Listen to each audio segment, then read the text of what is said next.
Assalamualaikum warahmatullahi wabarakatuh. Salam sejahtera bagi kita semua. Sebelum kita lanjutkan, jangan lupa subscribe, like, share dan komen channel RS Story ini, agar tidak ketinggalan cerita-cerita menarik lainnya. Baiklah, mari kita dengarkan ceritanya sampai akhir. Dan jangan di-skip-skip agar tidak salah paham. Angin malam berembus pelan di pesantren kecil yang berdiri kokoh di tepi pesisir selatan.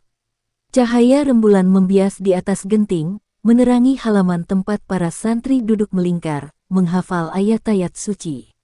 Di dalam musola yang remang-remang, seorang kiai muda, Gus Ikdam, tengah tenggelam dalam zikirnya.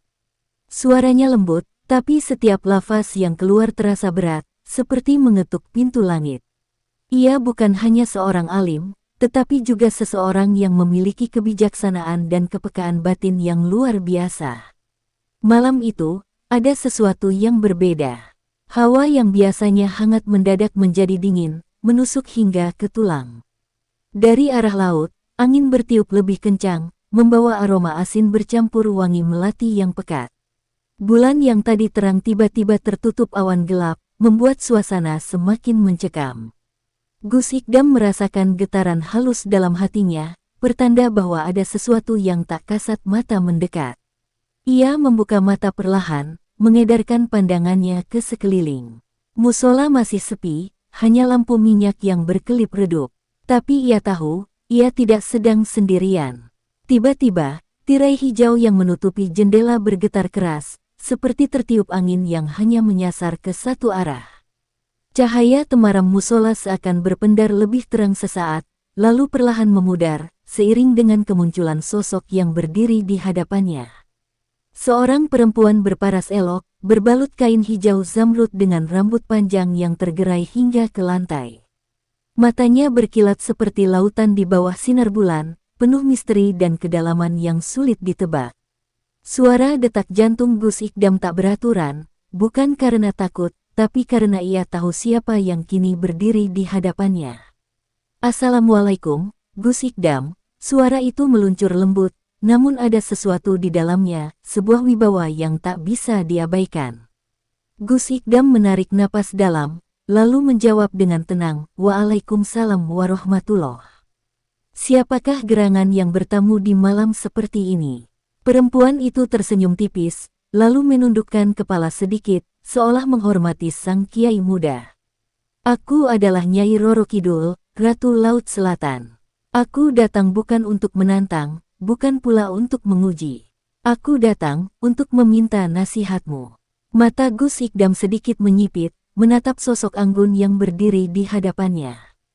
Ia bukan orang yang mudah gentar, bahkan terhadap makhluk gaib sekalipun. Namun, ada sesuatu yang berbeda dari pertemuan ini. Udara di sekelilingnya terasa lebih berat, seolah waktu berjalan lebih lambat.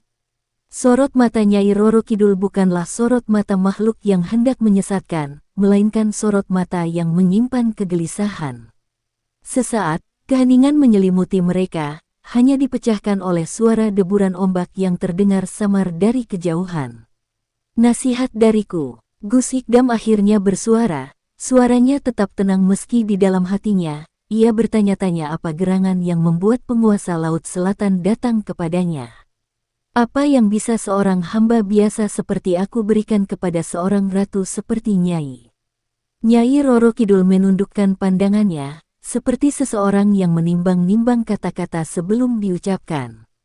"Aku telah menjadi penjaga lautan ini selama berabad-abad. Aku melihat manusia datang dan pergi, memohon, berjanji, bahkan bersumpah atas namaku. Mereka membawa sesajen, mengharap berkah, menggadaikan keimanan mereka demi kekayaan dan kejayaan. Aku tidak menginginkan ini." Suaranya lirih, tetapi ada tekanan yang membuat udara di sekitar mereka bergetar pelan. "Aku takut menjadi sebab mereka tersesat. Aku tidak ingin nama dan keberadaanku menjerumuskan mereka ke dalam kesyirikan."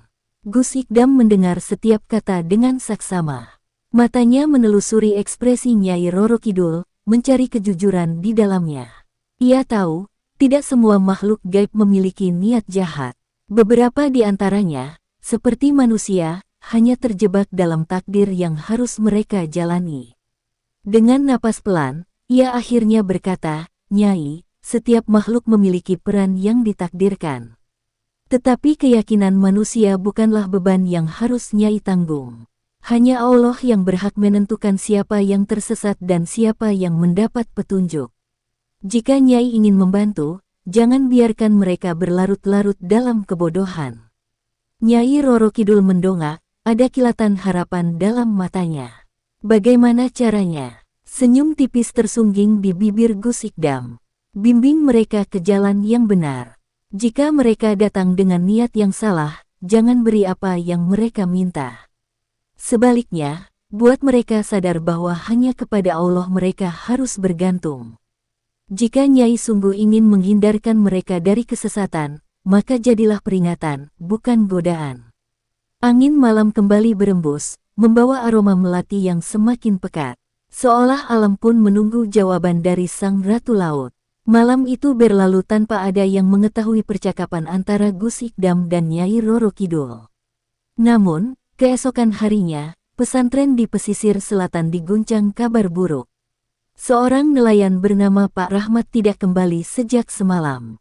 Istrinya datang ke pesantren dengan wajah penuh kecemasan, air matanya mengalir tanpa henti.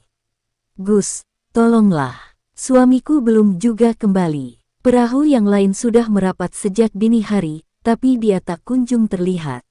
Orang-orang bilang ini ulah Nyai Roro Kidul.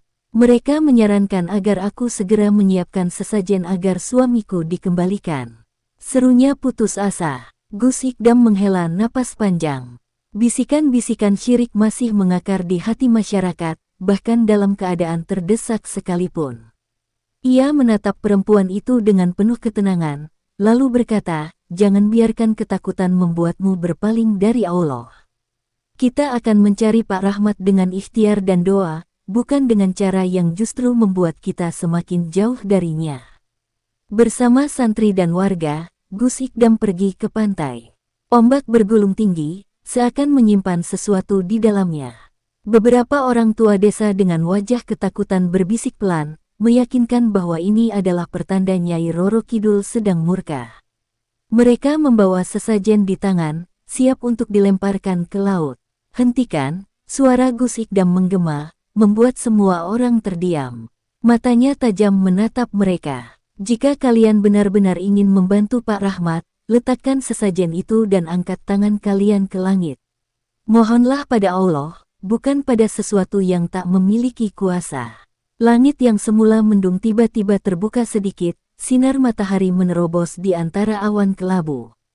Mereka yang tadinya ragu mulai mengikuti Gus Ikdam, mengangkat tangan dan melafalkan doa. Tak lama kemudian, sebuah ombak besar menghantam karang, dan di antara gulungannya, tubuh Pak Rahmat muncul, terombang-ambing di permukaan laut. Bergegas, para pemuda desa menariknya ke daratan. Ia masih bernapas, meski tubuhnya lemah. Semua orang bersorak lega, sementara Gus Ikdam hanya menatap laut dengan senyum tipis. Ia tahu, Nyai Roro Kidul mendengar nasihatnya. Ini bukan hukuman, melainkan ujian agar manusia kembali kepada Yang Maha Kuasa. Malam itu, setelah peristiwa di pantai, Gus Ikdam merasa ada sesuatu yang belum selesai. Ia duduk bersila di dalam musola, ditemani gemerisik angin yang masuk dari jendela. Matanya terpejam, bibirnya bergerak pelan melafalkan zikir. Namun, kali ini, hatinya tidak sekadar tenang, ia merasakan tarikan yang aneh, seolah jiwanya dipanggil ke suatu tempat yang bukan dunia nyata. Tiba-tiba, semuanya berubah. Ia mendapati dirinya berdiri di tepi laut yang asing. Ombak hijau berkilauan di bawah langit gelap, memantulkan cahaya rembulan yang pucat. Hembusan angin membawa aroma melati yang begitu pekat, hingga memenuhi paru-parunya. Di hadapannya, sosok anggun berdiri di atas permukaan air, gaunnya berkibar tertiup angin malam.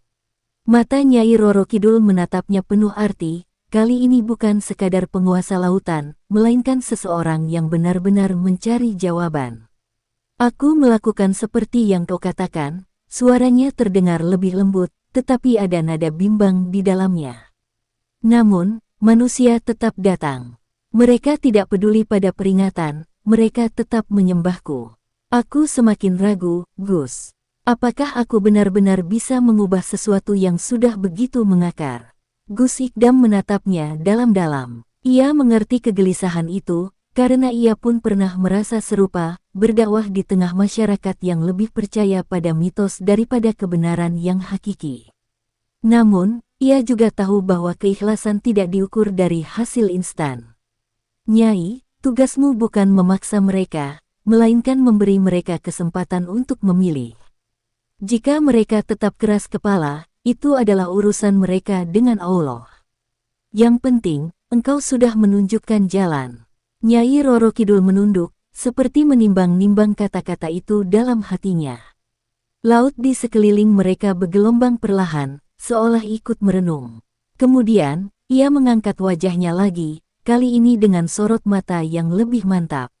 Aku mengerti, Gus. Jika mereka datang dengan niat buruk, maka aku akan menjadi penghalang, bukan pemberi jalan. Jika mereka meminta sesuatu yang melawan kehendak Allah, maka aku akan menolak mereka dengan cara yang mereka pahami. Senyum tipis muncul di bibir Gus Ikdam. Angin bertiup lebih kencang, dan tiba-tiba, dunia di sekelilingnya memudar. Ia kembali tersadar di dalam musola, keringat dingin membasahi dahinya.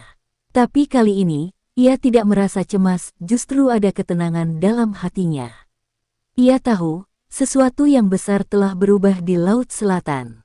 Hari-hari berlalu setelah pertemuan gaib itu, dan perubahan mulai terasa di pesisir selatan. Para nelayan yang sebelumnya percaya bahwa keselamatan mereka bergantung pada sesajen kini lebih sering memenuhi musola untuk berdoa sebelum melaut. Namun, di tengah perubahan itu, datanglah seorang tamu yang membawa ujian baru untuk Gus Ikdam. Di suatu sore yang mendung, seorang bangsawan kaya raya bernama Raden Wiratmaja datang dengan iring-iringan pengawal dan kereta kuda. Wajahnya tampak angkuh, sorot matanya menyiratkan kesombongan yang terbalut kehormatan.